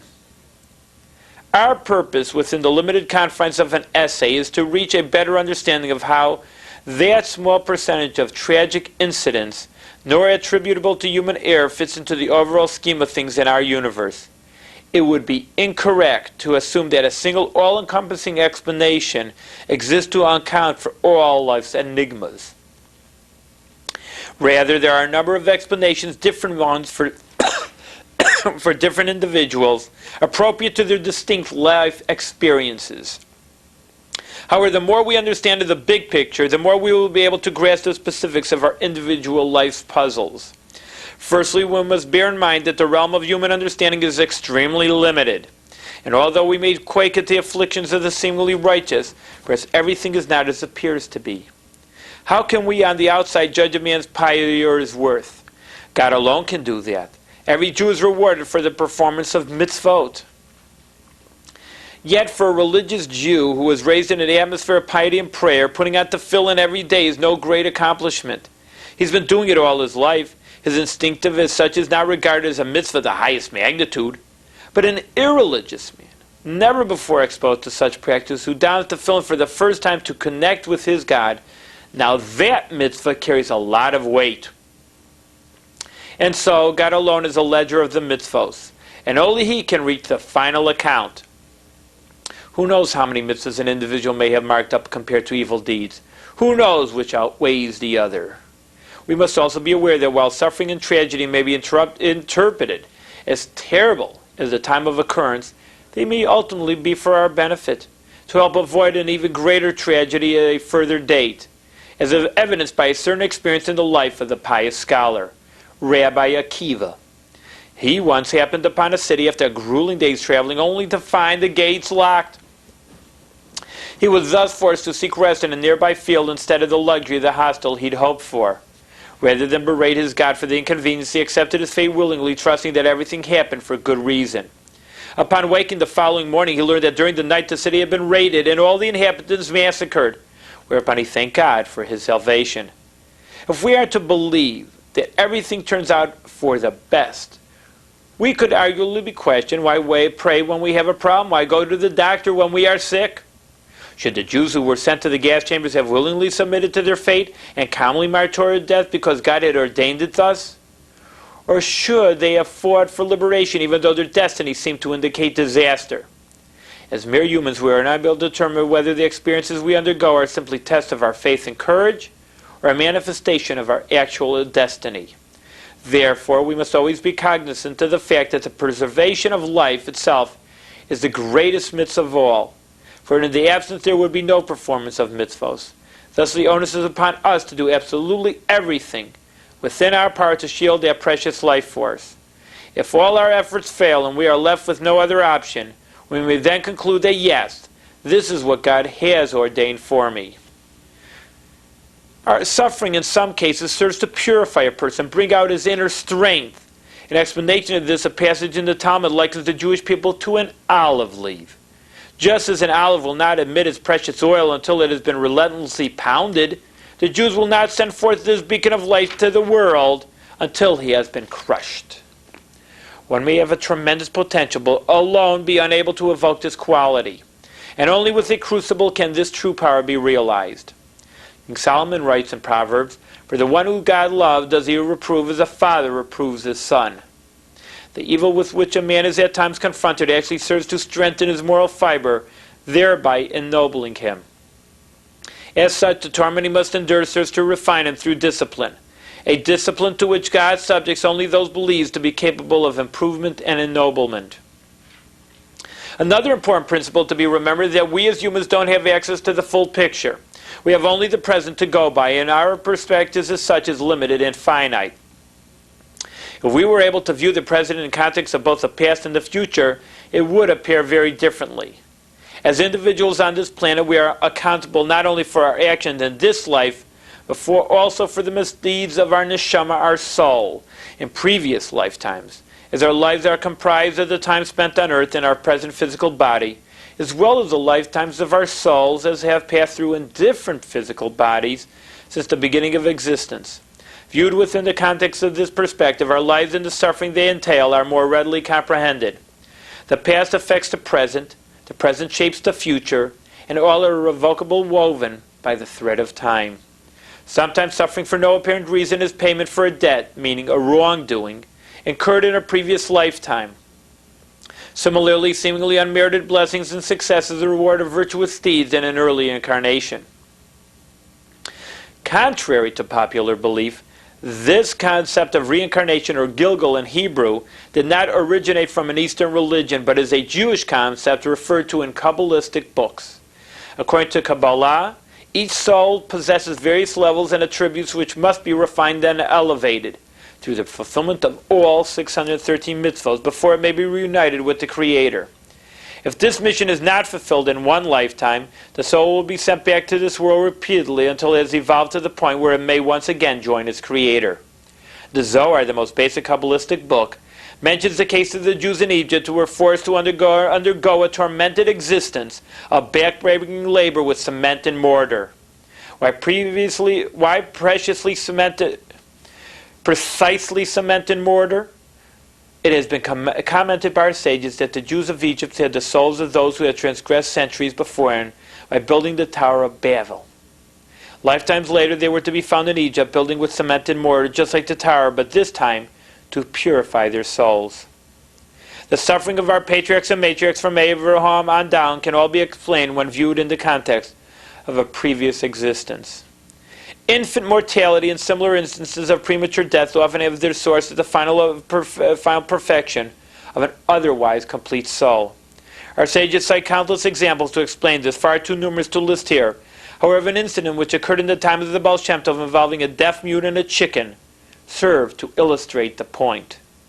There was once a woman who bought a chicken from the market. Upon slaughtering the bird, she found a small wound in its intestines and couldn't decide whether or not it was kosher. She approached the Baal Shem Tov with the dilemma, whereupon he looked the chicken over and promptly told her to ask the 14-year-old town mute. She was astonished, for how could the poor deaf and dumb boy possibly know the answer to such a question? The boy took the chicken in his hands, examined it, and pronounced it kosher. Suddenly he was able to hear and to speak. Within moments of touching the chicken, a miracle had occurred. Next day he died, and the entire city was shocked. As a deaf mute, he enjoyed good health. And as soon as his faculties were restored and he could be recognized as the Torah scholar that he was, he died. The Baal Shem Tov explained that in a former lifetime, this boy had been a great and revered sage who one day was faced with exactly the same dilemma of deciding whether or not a chicken was kosher. At the time he was busy, involved with more important affairs, and without thinking, he pronounced the chicken non-kosher, thus condemning the foul soul forever to the forces of evil. Upon reaching heaven, the heavenly tribunal informed him that he would have to revisit earth in order to correct this one mistake. He implored God, please let me not speak, let me not hear, for all lead to misdeeds. When we speak, we run the risk of evil gossip, slander, etc. And if I live only to undo what I have done, then let it be so. And so it was. He lived 14 years in preparation for this one act of neutralizing his former error. His mission finally accomplished, he died. The human mind is far too limited to comprehend the entire spectrum of the natural universe, much less the spiritual one. In this essay we have attempted to demonstrate this point by offering glimpses of the abstract realm toward a deeper understanding of the order that prevails in our universe. It is, in fact, a very great order, wherein everything in the past connects to that which is yet to occur in the future, to form a beautiful tapestry interwoven by the thread of life. It is our prayer that with the coming of Messiah, all loose ends will be finally linked, all mysteries revealed, offering us a panoramic view of our lives along with the foresight and vision to live within them, and God's way of righteousness and truth. But we noted one story from the Baal Shem Tov about, we can't know exactly what's happening in the world unless we see the deeper aspects of it. And we have a little longer story, again from the Baal Shem Tov, who was the founder of Hasidus about 200 years ago. And exactly that, he did with his stories, made it plain and simple. But behind his plain and simple stories, he had very deep intellectual philosophies. The world has a plan. The following story was told by Reb Chaim of Kosov. A childless woman once visited the Baal Shem Tov, and with bitter tears begged him to bless her. The tzaddik assured her that the same year she would bear a son.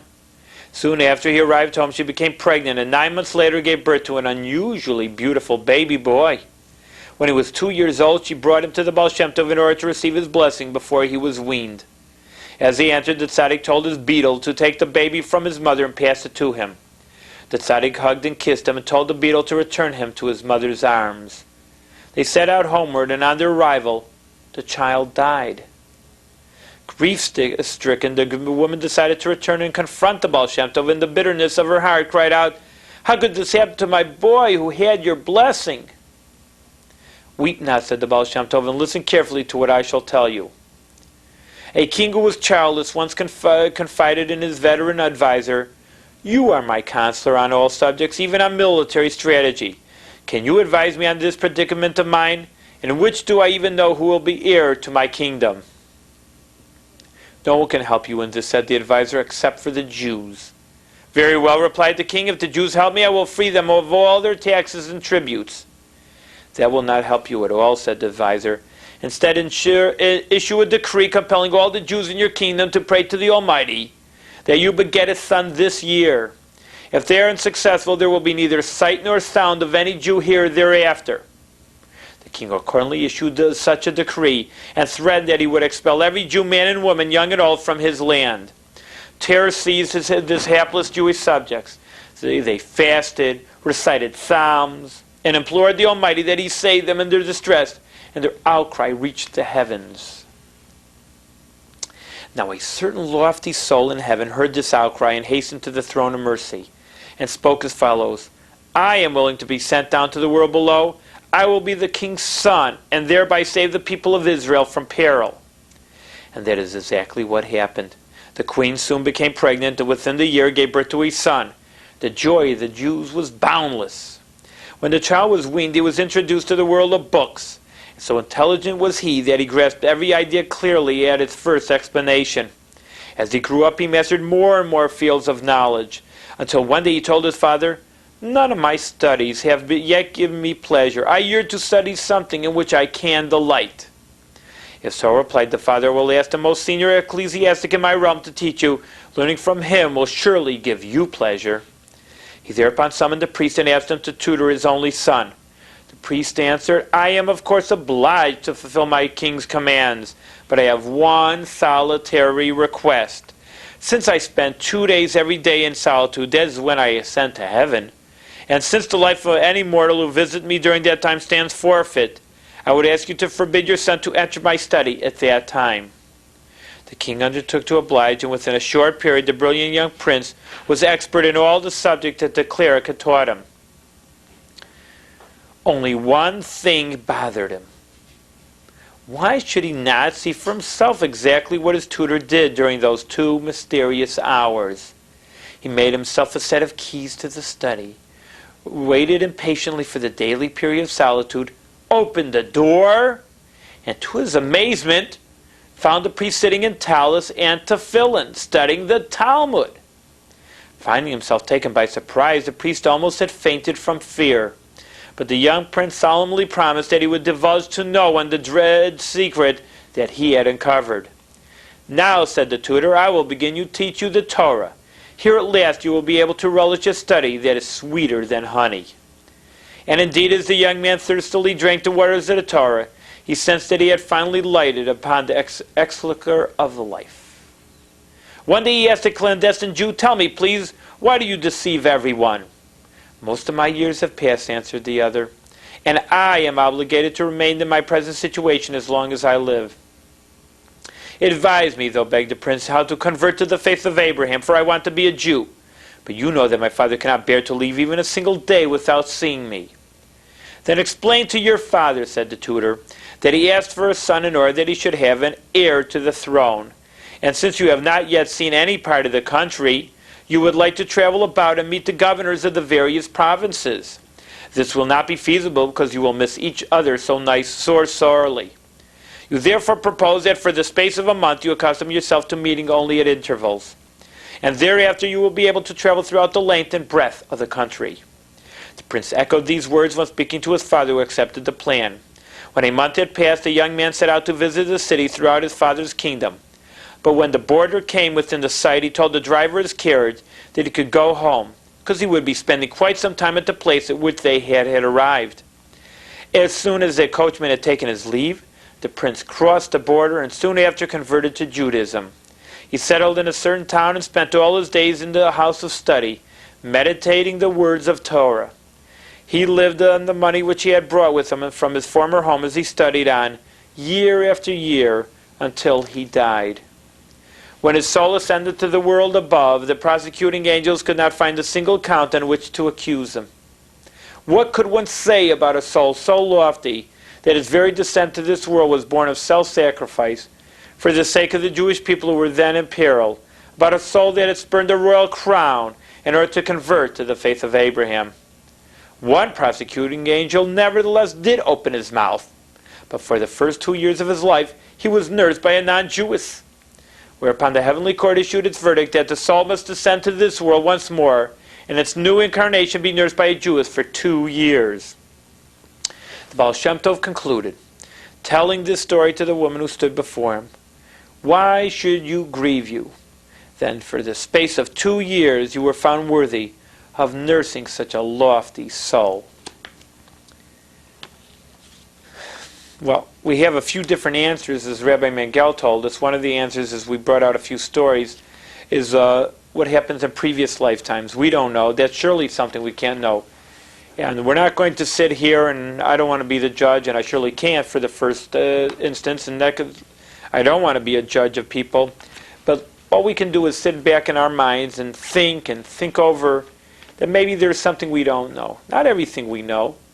I'm not saying anybody did anything wrong to deserve punishment, and don't want to curse anybody out and say such a thing. Everybody does well and the best that they can. But on the other hand, there are things that we don't know, and that's certain things we have to accept. A little bit, here's another idea in that same vein about really thinking over things well, and we'll conclude with this little idea. It's called True Therapy by Rabbi Eli Hecht.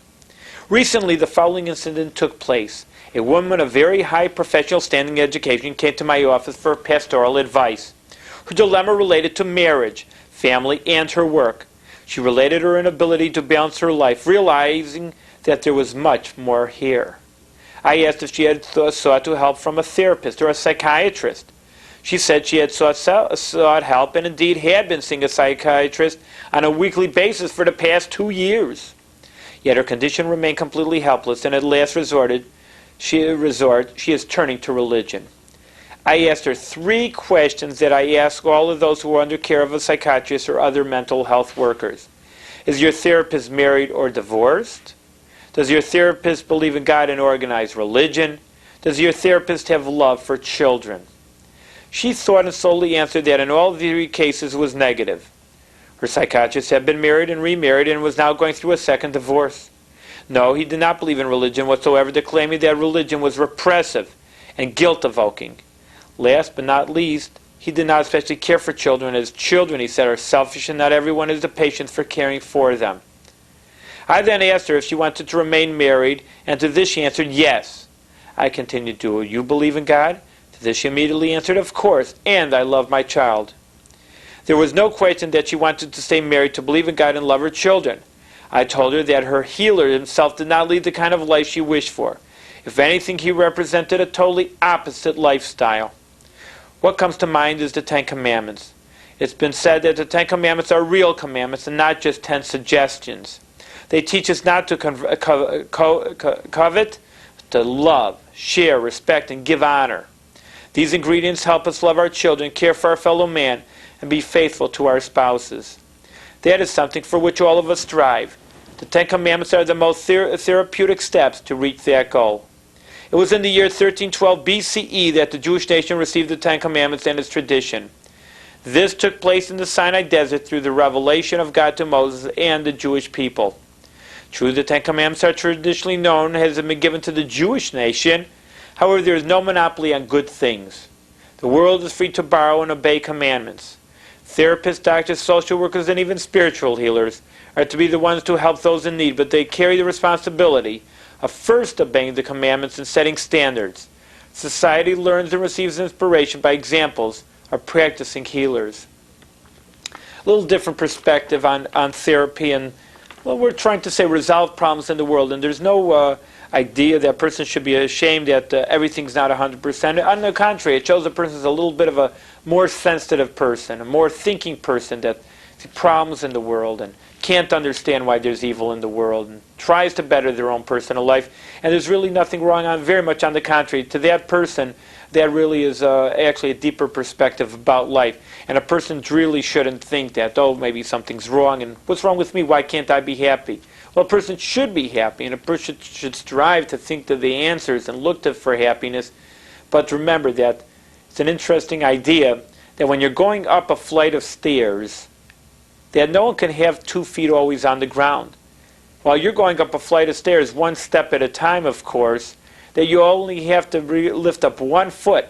So really, in that state, you're in a precarious situation. 1 foot's on the step, on the ground, so to speak, and 1 step is hanging in the air, floating in the air, where you're really not solid on the ground. But we know that's a necessary ingredient, that have 1 step floating in the air without really setting the ground before you can reach to the next higher step. So in order to get to a higher step, a person has to really resolve to understand that there is a state of nothingness, we can call it, a state of in-betweenness that a person has to go through to reach to a higher step. As I said, to carry that example a little further, a person has to also realize that no one can jump up 5 steps at a time. You'd fall on your face. That a person wants to grow, it takes a little bit by little bit growth. It takes 1 step at a time, but no, that's an important ingredient for growth. And a person striving, and this we're trying to deal with today, look at the world, there's a lot of evil in it. And these evil people may be prosperous. There's a lot of wrong in the world. But you can find answers. You don't have to give up. And like I said, you may not get to all the answers at one time because that's a little too much. I don't know if anybody's even able to do it. But a little bit you should grow. Try to get to the next higher step. Try to see some meaning in life and try to find true happiness. But keep on seeking, trying to grow more and more. Thank you very much.